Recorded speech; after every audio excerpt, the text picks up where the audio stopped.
amadas, em nosso vídeo de hoje nós vamos estudar sobre mais uma mulher da Bíblia. E eu estou amando as sugestões de vocês, quando vocês pedem para que nós possamos aprender mais sobre uma mulher da Bíblia que ainda não se encontra em nosso canal. Se você não sabe, aqui no canal nós já temos mais de 30 mulheres da Bíblia estudadas. Temos a série de 30 mulheres da Bíblia e temos outras mulheres que já estudamos que não estão nessa playlist, mas se você clicar na playlist Mulher, você vai encontrar a mulher cananeia, Ruth, Esther, entre outras mulheres que nós já aprendemos por aqui um pouco mais com cada uma delas. E o vídeo de hoje foi uma sugestão da Elizabeth de Fátima. Ela pediu que nós estudássemos mais sobre a vida de Rispa. E é isso que nós vamos fazer hoje.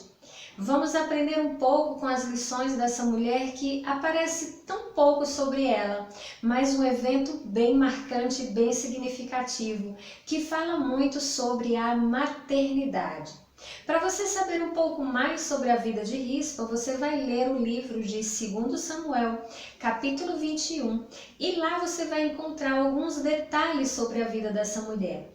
Mas eu quero te dar aqui um contexto rápido e amplo sobre a situação. Rispa, ela foi uma concubina do rei Saul e ela teve com ele 2 filhos. O que acontece é que após a morte de Saul, quando Davi já reinava sobre Israel, a nação é acometida por fome, uma fome muito intensa. E Deus fala com Davi que aquilo estava acontecendo porque Saul tinha sido contra os gibeonitas. Os gibeonitas, eles aparecem lá no livro de Josué, quando Josué faz uma aliança com os gibeonitas sem consultar a Deus, porque Deus tinha dito que eles não deveriam fazer aliança com os povos vizinhos, e Josué cai na conversa deles por não ter consultado o Senhor, e a partir daquele momento, por conta do juramento de Josué, da palavra de Josué, Israel não poderia lutar e abater os gibeonitas, sendo que Saul fez isso. E por conta dessa questão, uma grande fome começa a acometer a nação de Israel. Quando Davi vai tratar com os gibeonitas sobre o que eles queriam para que aquela praga cessasse, os gibeonitas dizem a Davi que não querem prata nem ouro, nem que ninguém em Israel sofra pelo que eles estão passando, mas que 7 descendentes da família de Saul pagassem pelo ocorrido. Você vai encontrar isso em 2 Samuel 21, quando os gibeonitas, versículo 5, que diz: "Quanto ao homem que quase nos exterminou e que pretendia destruir-nos para que não tivéssemos lugar em Israel, que 7 descendentes dele sejam executados perante o Senhor em Gibeá de Saul, no monte do Senhor." E Davi promete aos gibeonitas que isso será feito. Então é exatamente isso que o rei Davi faz. Ele ordena que os 5 netos de Saul, filhos de Merabe, e os 2 filhos de Rispa fossem os 7 escolhidos para que se aplacasse a ira contra Israel, porque Saul tinha quebrado essa aliança com os gibeonitas. Então é aí que entra a história de Rispa. Quando os filhos de Rispa sofrem, nós vamos começar a aprender algumas lições com essa mulher e eu quero dividi-la com vocês aqui. Alguns pontos que eu quero dividir com você primeiramente, quem era Rispa. Como eu falei para você, ela era uma das concubinas de Saul, ou seja, ela tinha sido escolhida pelo rei, ela desfrutava de uma posição privilegiada, ela não era rainha, mas ela tinha um privilégio por ser uma das concubinas do rei, e os seus filhos tinham uma posição porque eram príncipes, ou seja, filhos do rei Saul. Ela tinha e desfrutava dos confortos do palácio, mas o que nós observamos é que nada disso a isentou de viver problemas. Isso nos ensina que a vida ela pode mudar rapidamente. Por isso nós não podemos e não devemos colocar a nossa confiança em posição social, no nosso dinheiro, status, profissão. Nossa confiança deve estar única e exclusivamente no Senhor nosso Deus.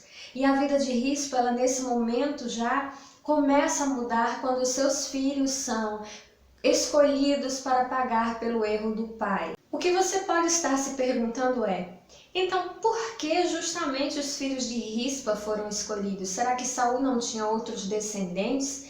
Por que esses 5 netos dele, os filhos de Merabe e os 2 filhos de Rispa, foram escolhidos para isso? Bom, provavelmente eles deveriam estar, envolvidos na época em que aconteceu o extermínio e por isso eles foram escolhidos. Mas a questão aqui é, naquele momento nós vemos uma mãe que está aflita porque os seus filhos fizeram más escolhas durante a sua vida. Quantas vezes nós sabemos e encontramos mães ao longo do caminho que sofrem e os seus corações sangram pelas escolhas que seus filhos fizeram? Elas os protegem quando eles são pequenos, ela os cerca de mimos e cuidados, mas os filhos crescem. E muitas vezes, quando os filhos crescem, eles começam a tomar as suas próprias decisões e nem sempre essas decisões são as mais acertadas para suas vidas. E isso traz muita dor para o coração de suas mães. Eu não sei se você é mãe, você está me assistindo, você é mãe, e se você enfrenta algum problema no momento com algum dos seus filhos. Mas eu quero que você creia que é justamente nos momentos de maior adversidade que Deus começa a agir. Então, no versículo 10 de 2 Samuel 21, nós vemos que Rispa pegou um pano de saco e o estendeu para si sobre uma rocha, desde o início da colheita até cair da chuva do céu, sobre os corpos dos seus filhos. Ela não deixou que as aves de rapina o tocassem de dia, nem os animais selvagens à noite. Aqui nós já temos uma lição. Quantas mães não se preocupam à medida que seus filhos vão crescendo? Como protegê-los das aves de rapina, dos animais selvagens, dos abutres que rondam o nosso tempo de hoje? Eles não são literais, mas eles são talvez até mais ameaçadores do que se fossem literais. Quantas vezes você, como mãe, não sabe como proteger o seu filho, que às vezes precisa sair para a faculdade à noite, e o seu coração fica como que na sua mão, enquanto ele está fora até que ele retorne para o lar. Quantas vezes isso acontece por algumas companhias que o seu filho está tendo e que você tem clamado ao Senhor para protegê-lo contra esses animais selvagens, contra esses abutres, chacais que estão rondando a vida do seu filho. Então isso que Rispa fez, velando pelos corpos dos seus filhos, já nos ensina que uma mãe deve zelar pela proteção dos seus filhos diante de Deus. Não importa as decisões que seus filhos têm tomado até aqui, confie no Senhor e ao Senhor a vida de cada um deles. Mesmo você com todo o seu amor de mãe, você não tem como estar com seu filho 24 horas por dia. Deus pode e Ele faz. A oração de uma mãe é muito poderosa. É interessante observar que a Bíblia diz que Rispa montou cuidado sobre os seus filhos desde o início da colheita até o tempo da chuva. Você vai ver aqui no verso 10 que desde o início da colheita até o cair da chuva do céu, ela ficou vigiando os corpos dos seus filhos.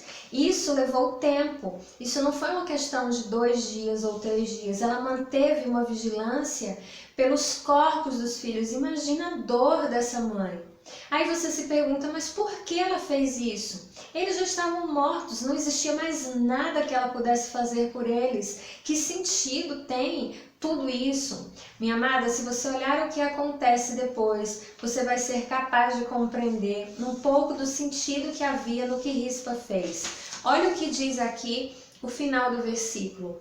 Quando Davi foi informado que Rispa, concubina de Saul, havia feito, ele manda recolher os ossos de Saul e de Jonatas, que tinham sido colocados, guardados pelos homens de Jabes de Gileade, e Davi pega os ossos de Saul e de seu filho Jonatas e enterra eles junto com os filhos que haviam sido executados. Ou seja, os filhos de Rispa, os netos de Saul, filhos de Merab, eles receberam um enterro digno. A posição que Rispa tomou de ficar ali guardando, velando pelos corpos dos seus filhos, mostra que isso comoveu o coração de Davi. Davi então decide dar um enterro digno para Saul e Jonatas, que tinham tido seus ossos guardados pelo povo de Jabes de Gileade, mas também reunir esses filhos de Saul juntos para um enterro digno. Então nós observamos que tudo isso aconteceu porque uma mãe se manteve firme durante um deserto. durante um período muito difícil de sua vida, mas ela conseguiu que os seus filhos tivessem um enterro digno. Minha amada, não pense que o Senhor não contempla as lutas que você atravessa com seus filhos. Só não desista de lutar por eles em oração enquanto você está atravessando um deserto. Peça que Deus venha sobre a vida dos seus filhos e haja, porque há livramento da parte de Deus. Que as lições preciosas que Rispa nos dá fiquem marcadas em nossos corações, como uma mãe determinada, uma mãe que sabia que Deus agiria em favor dela, mesmo quando tudo já parecia perdido. Que você possa, assim, ler com mais calma sobre a vida de Rispa e esse acontecimento. Eu vou deixar marcado no blog o texto bíblico para você fazer a leitura. E eu espero muito que esse vídeo possa ter abençoado você. Tem alguma mulher da Bíblia que você gostaria que nós estudássemos por aqui? Deixa sua sugestão aqui nos comentários, eu vou ficar muito feliz se eu puder falar sobre mais uma mulher da Bíblia com você. Que tal você criar um caderno onde você pode registrar os seus estudos sobre essas mulheres da Bíblia? Isso com certeza vai enriquecer ainda mais o teu conhecimento acerca das coisas do Senhor. Que a paz do Senhor esteja no seu coração, fica com Deus e nos vemos sexta-feira em nosso próximo vídeo. Tchau!